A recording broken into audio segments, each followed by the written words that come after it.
Oi meninas, tudo bem? O vídeo de hoje é de acabados.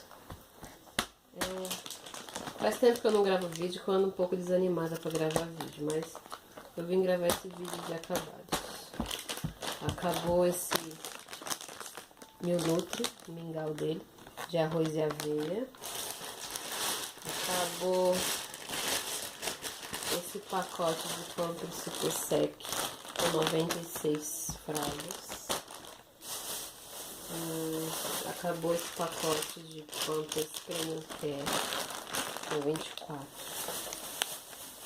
Acabou esse pacote de Huggies, fica com tripla proteção com 54 fraldas. Acabou também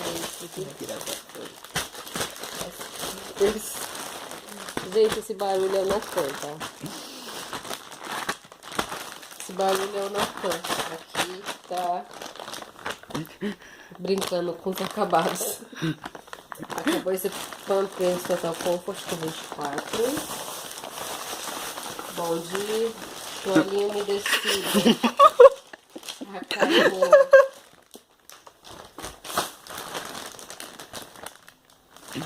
De toalhinha umedecida, acabou essa com 50 unidades da Capricho. Acabou essa Baby Wipes com 48 unidades. Acabou essa Huggies com 96. Cadê a outra que tá também? Aqui. Acabou essa também com 96 da Huggies. Bastante leite, né, gente? De leite foi só. Tem esse mingau também, mais um. De arroz de aveia, da Milnutri, acabou. Acabou esse cotonete da Cotonella.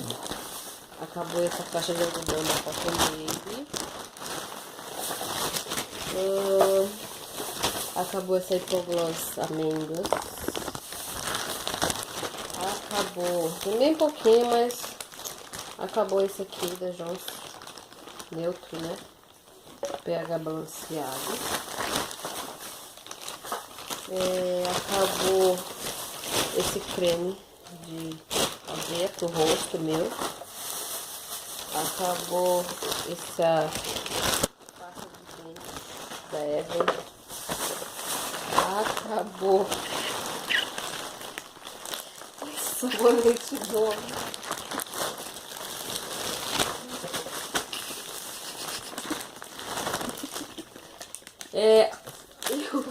Gente, nós não tá fazendo uma bagunça aqui. Ai, meu Deus. Acabou também esse sabonete Alba. E acabou mais sabonete, viu, gente? Aqui eu acabei jogando no lixo. Esse Alban e esse da Johnson. E acabou esse desodorante do meu esposo, da Rexona.